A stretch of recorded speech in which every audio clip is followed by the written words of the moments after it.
Good evening, Groovy citizens, and happy Monday. I know I'm a little late in the day getting this vlog done, but today has been a super busy day, so better late than never. Now, before I jump into my topic, let me tell you two things. Number one, that noise you hear, my neighbors, you can see that white truck behind me. My neighbor had her tree removed in her front yard, and these people have been working on that tree ever since about 8 o'clock this morning, okay? And so it is now 4:28 in the evening, and they're just about done. Thank God for that, because I'm trying to tell you, it's been a loud process, but I get it. It has to be done, so they're just about done. Hopefully by the time I go get my gas and come back, they will be completely done. Because if you know me, then you know when I get to half a tank, which I am just about, it's time to fill up again. Because here's why. The less gas that you have to get, the less it's going to cost you. So I never let my tank, well, very rarely if I'm not paying attention, get on empty, okay? So now I've told you that, that's where I'm headed to. But the other thing I want to tell you guys, the beginning of February, my coach, Mr. Bob Yates, and I, we are going to be doing a mastermind, you guys. Now, here's the thing. I can only take 12 people. I can only take 12 people because I want to make sure we can socially distance ourselves. So 12 people is it. Now, the room, of course, holds more, but I'm only going to do 12 because, like I said, I want everybody to be comfortable, but I also want us to practice some social distancing. And it's going to be in Largo. That much I do know. The cost will be $97, but it's a 4-week mastermind. So we're going to meet on Saturdays, 4 Saturdays in a row.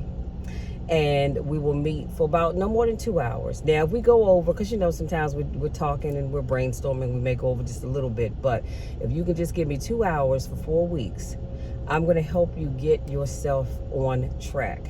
We're going to map out the goals that you want to achieve. We're going to talk about what's keeping you from achieving those goals, and we're going to talk about how to get started. What are some of the resources that you may need? So I hope to see you guys there. It will not be the only mastermind for next year, but I'm going to start with that one in February. So let's jump into today's topic. Today's topic is it a good year or bad year? Is it a good year or bad year? So there will be no magic years where your emotions are not tested, where your mind is not tested, where you won't have opposition or enemies. But I've determined whether it's but I, did you hear what I said?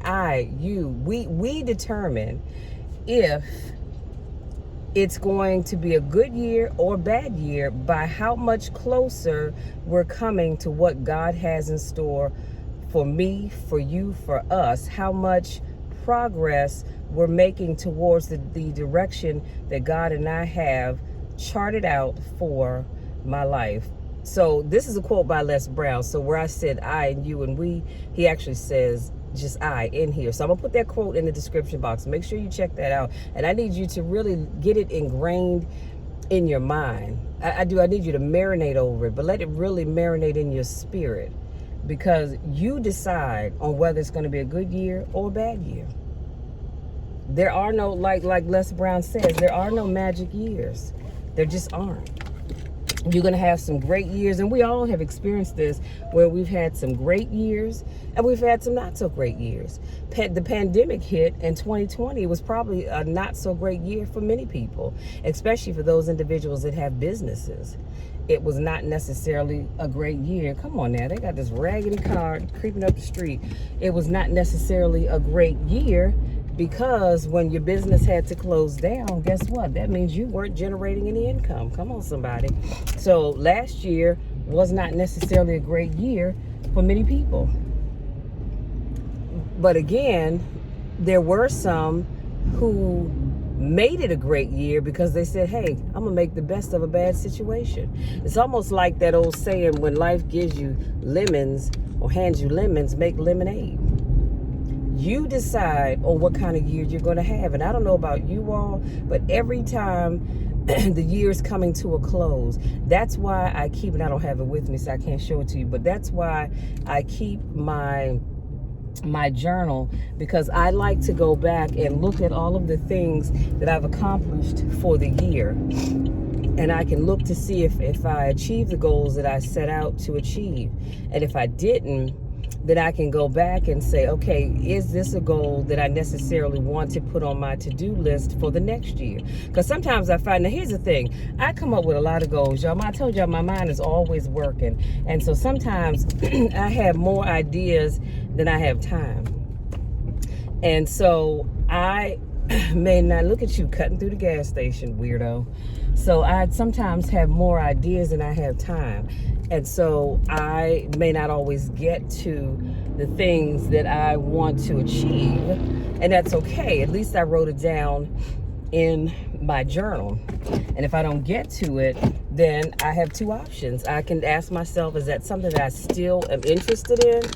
Or is it something that I can move to the next year and try to make sure I get that thing done? Put it at the top of the list so it doesn't get buried down in the bottom. The choice is mine. But the whole point that I wanted to drive home for you guys today is that you decide if you're going to have a good year or a bad year.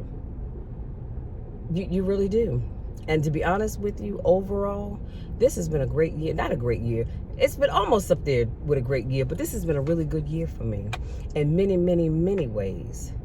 Because I don't let opposition hold me back. I don't let things that may come up keep me from having a great year. Did I accomplish everything that was in my journal? No, I didn't.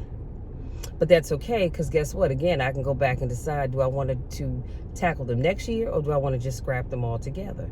Or do I have other ideas that I want to pursue? It's up to me, and it's up to you.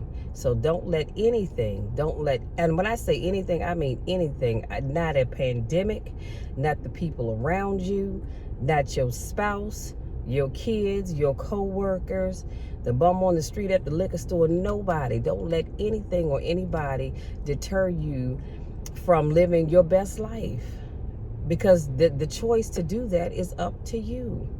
That's just like every day that I wake up, I choose to have a good day or a great day, a phenomenal day, whatever word you want to use. But you've got to make that choice. You ever hear somebody get up and say, I feel it in my bones, today is going to be a rough day? And I look at them and say, okay, well, I'm glad you feel that way, because I don't. Today is going to be a good day. It's going to be a great day. Everything that I want to do will be accomplished. And guess what? Even if I don't accomplish it, so what? I'm already thinking positively. See, the Bible says that we have what we say. So be careful what comes out of your mouth.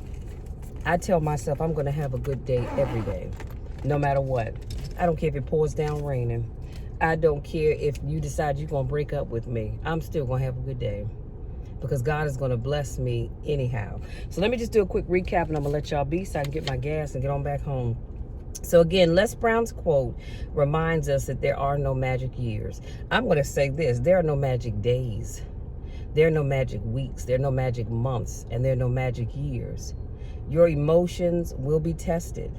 Your mind will be tested. You're going to have opposition, and the enemy will come upon you. Doesn't matter who you are or how much money you have, you will experience all of these things, because that's just a part of life. Nothing you can do to get away from it. But you can determine whether it's a good day, a good week, a good month, a good year, or a bad one, by how much closer you are coming to what God has in store for you. That's why I say, yeah, if you're not using a journal, y'all need to get a journal. I keep my journal. I write. Actually, I have several journals. I have a war binder, because that's where the magic happens. That is where the magic happens. That's where, when I have my prayer time, my time with God, which I will do this evening, because like I said, my day just got kind of busy, and I will admit I didn't get to it. But I'm going home to get into my war binder, and that's where I have my time with God, and we can just talk about everything under the sun. And sometimes I always pray. Now, that's one thing I will do. I pray before my feet hit the floor. But I always, when I go to my war binder, I have a little prayer time, and then I just sit back and I say, all right, Lord, what is it that you want me to know? I'm listening. I am listening. I am all yours. And then sometimes I just sit there on the side of my bed with my eyes closed, and I'm just doing my breathing exercise, and I'm really listening, because I want to hear from God. I want to know, what is it that he has in store for me? What is it that he wants me to do? That's how you hear from God, when you get quiet. So you can't hear from God when you're running your mouth. because all you hear is you running your mouth or listening to other people. So that's it, you guys. That's all I have. If you're new to watching my videos, I want to say welcome. So glad to have you here. This is not your first rodeo. Welcome back. I missed you guys, and it's always good to see you. I know I say that all the time, and I can't really see you, but so what? When I say I can see you, I can see you. We're going to roll with that. So you all go out there, enjoy the rest of your evening, and get you some rest so you can get up tomorrow with a positive outlook on your day, a positive outlook on the rest of the week. Because I want you all to be productive. I want you all to go out there and achieve your goals. God has given you all an assignment. I don't know what that assignment is, and I don't need to know. But he's given you an assignment, and I want you to complete that assignment. I want you to do all that God has asked you to do. I want you to receive all that God has in store for you. Go out there, be the amazing people that I know that you are. And y'all know the drill. You know my spiel. I love each and every one of you, to the moon and back and everything in between. Nothing you say or do will ever change that, because I'm going to love you no matter what. I'm going to love you when nobody else even likes you. And that's a check you can take to the bank and cash anytime, day or night with me, and it will always be good. Until our next car conversation, take care.